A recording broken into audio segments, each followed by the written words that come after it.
Sanibonani Molweni and welcome back to my channel. To those who do not know me, my name is Unathi Kwali aka Ura. And to my returning subscribers, hello. To my new subscribers, hello. To my new viewers, please do smash the subscribe button.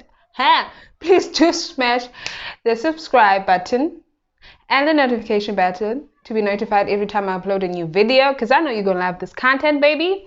So let's get straight into the video. Yeah, different day, same top. It's just that the top I was wearing was too bright and I felt like it was just not connecting with the whole setup, so I wore this. And yeah, I want to talk about how I was the toxic lover. And if you've watched my previous video, it's a continuation of what I learned from my relationship with Mark. I'm trying to do like EPs, but I don't want to like title it EP1 and whatnot. I just want to, because I named the guy Mark, I just want to like anything related with him, anything that related with that relationship and the lessons that I've learned, I want to like title it Mark chapter 1, Mark chapter 2. And I'm hoping that it won't be offensive to any religious people. I'm a religious person myself. So let me know what you think of that idea. So I was a toxic lover. I have my tea here, you know, Robert's girls, well, why, you know? So I was the toxic lover, and most of the time we always want to point out other people's mistakes, and you know, they are every time when someone has had like a bad relationship, you never hear them saying, you know what, I was also wrong and all that stuff. You always hear them pointing the fingers at the other person. So one thing that I realized is that I was not happy as an individual. Like I was not happy, and I was putting a lot of pressure on the people that I was with. Okay, so it kind of sounds weird when I say like that, but I would put too much pressure on the partner that I'm with to make me happy, you know. And that is an impossible task, because happiness is something that should come from within. No one can give you happiness, yabo, because like, what's up, no one can give you happiness comes from within. So it was an impossible mission that I was asking and expecting from someone else that I was failing to give to myself. At least if I was able to make myself happy, then it would be understandable if I expected that same happiness from someone else. But I was failing to make myself happy, child. But I wanted that from someone else.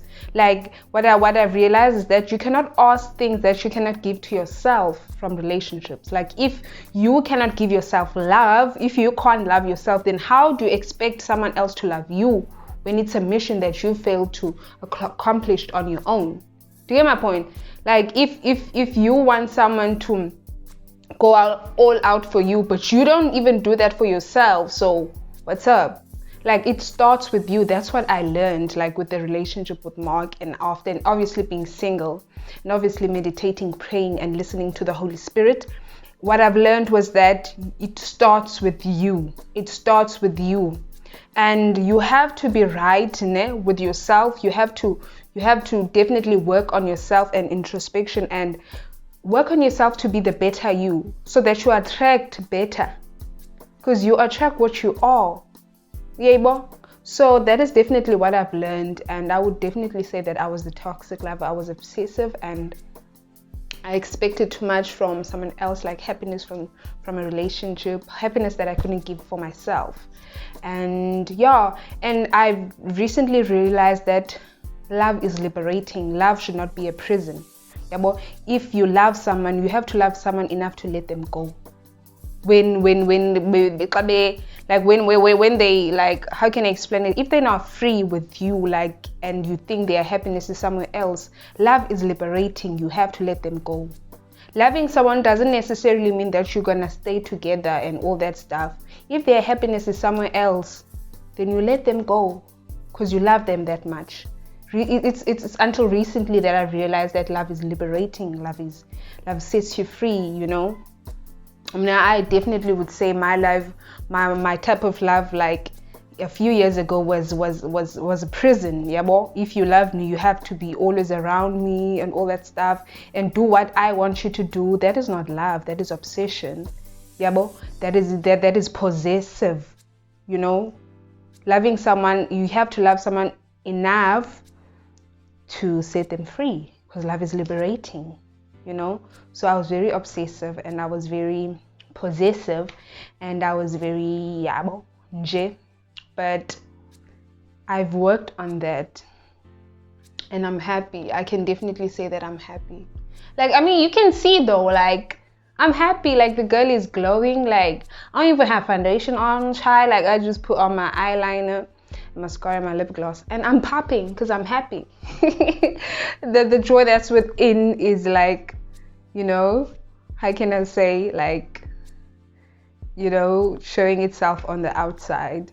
Yeah, well, and I would like to think that I will attract better things, because I'm at a better place, you know, spiritually, mentally, and I'm a better me. Yo, it's only growth.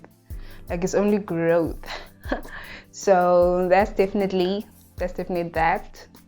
So yeah, definitely do self-introspection. Definitely do self-introspection. Stop pointing fingers at everyone else, because sometimes you are the problem. And that's okay. Like, sometimes you are the problem. Now work on that.